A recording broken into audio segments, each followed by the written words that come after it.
welcome to the last chapter of this fascinating conversation with Shraga Schlachter. Shraga, this last topic is about the art of therapy.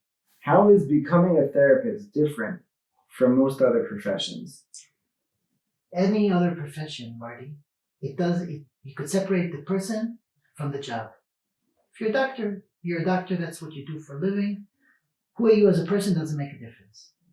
As a therapist, the same way a parent has to work on their inner security to be able to offer and to build that in their children, like that a therapist has to be in constant work with himself, to be able to, with himself, with the supervisor, to be able to feel the inner trust and not defend himself on behalf of his patients. So being a therapist is not just a job, but it's a life mission. If that's the case, if it's so interconnected, how does the inner emotional world of the therapist directly correlate to the quality of the therapy he provides? It's clear that the more he has fears, the more he needs to defend himself, the more the therapist needs to defend himself. From the client? In general, then he'll need more to defend himself from the client, and will be less containing for the issues that the client wants to bring up in therapy. And if he defends himself, so we miss the point. The whole issue is for him to be able to contain the inner world of his client, of his patient.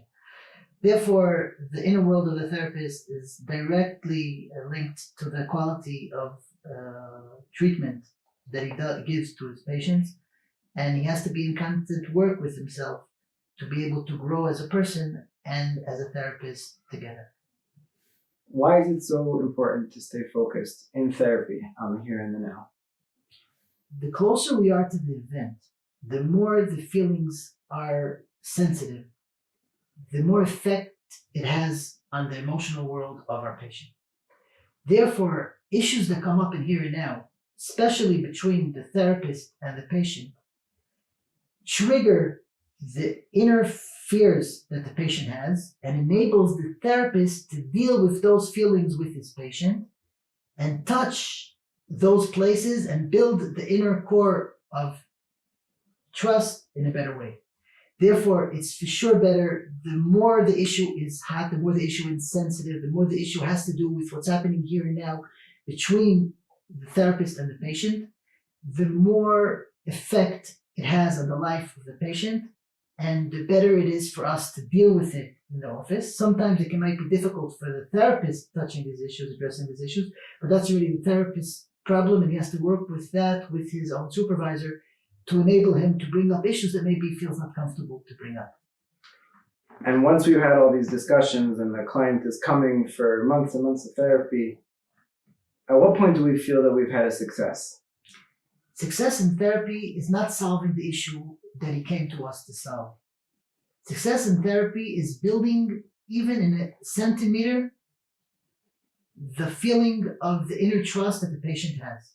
If we build even a drop, if we help, if we assist our patient in building his inner security, even in a little bit, it helps across the board. It's like water in an ocean. If you add a drop of, if the ocean goes up even in a centimeter, how many water does that accumulate? So much water. The same thing in therapy. Success of therapy is not if the patient is not afraid anymore. It's not if the patient is not addicted anymore. It's how much more trust the patient has in himself to deal with life. Is there any room for a therapist to be a friend or a relative or even a business partner with his client? The therapist, to be able to be effective, he has to be neutral. And therefore, any kind of personal relationship he might have with his patient, it can affect his ability of being neutral and his ability of helping the patient by containing his issue without reflecting his own life on his patient's life. To continue that idea, someone who has a close friendship or relationship might have an agenda in what they want to fix in their friend or relative or business partner. Is there any room for a therapist to have any sort of agenda in the therapy room or not? The answer is no.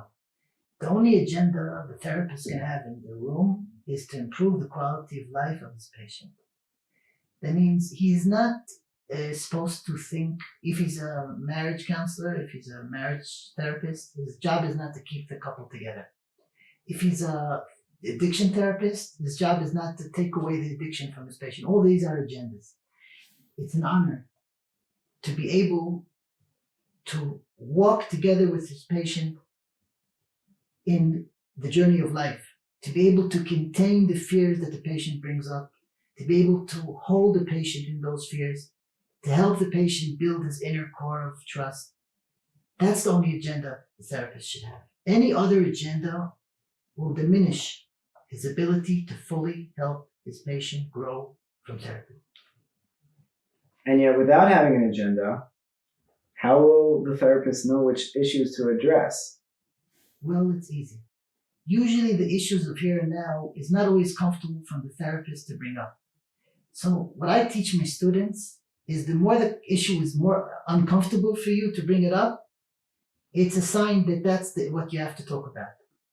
So the issues usually that comes up between the therapist and his patient, a lot of times is not so comfortable for the therapist. He wants maybe to talk about how was your week, what you went through, but the sign is that if it's uncomfortable for you, it's beneficial for your patient, and bring them up.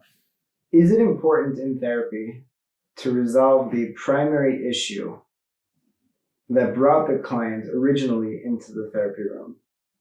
There's no interest in solving any problem.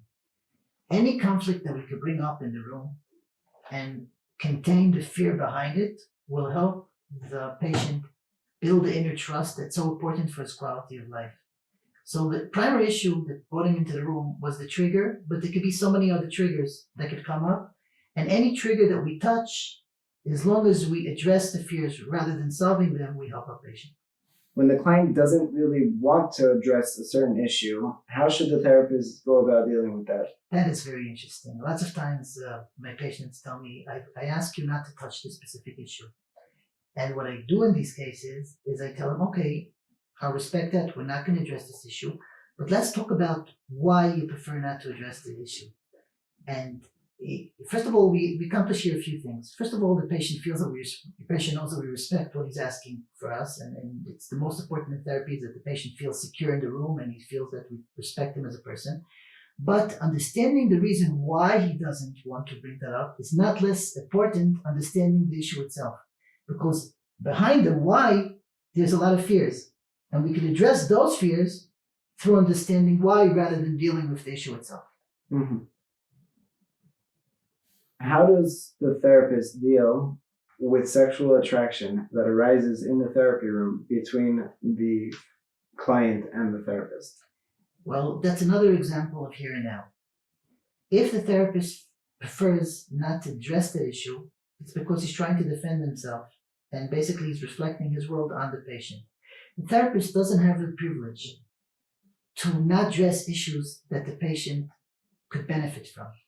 Therefore, if the therapist feels that there is sexual attraction, not if he feels attracted to his patient, because if he feels attracted to his patient, he got to do work with his supervisor. But if he feels that his patient has sexual attraction towards him, it's important to bring that up and talk about it and discuss it.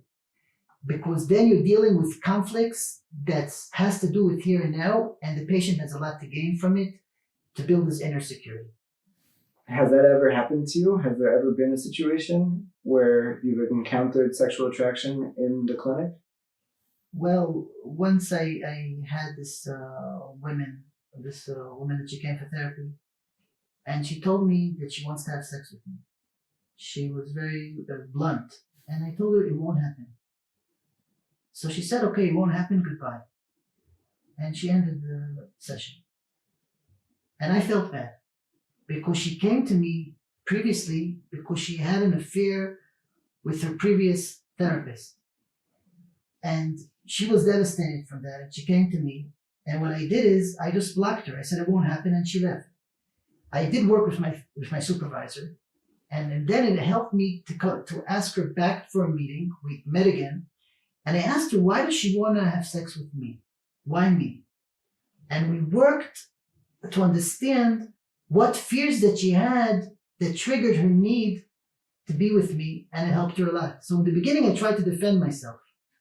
I really blocked her ability of opening to me because I was afraid. But working on those places enabled us to do tremendous work and her to grow from it.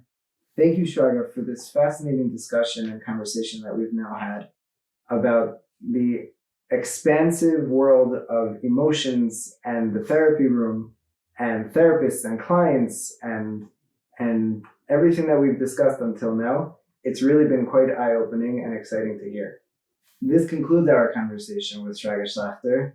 Thank you for hosting me, Marty. It was an honor being here. I had a great time.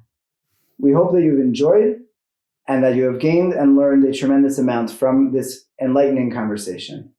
Thank you.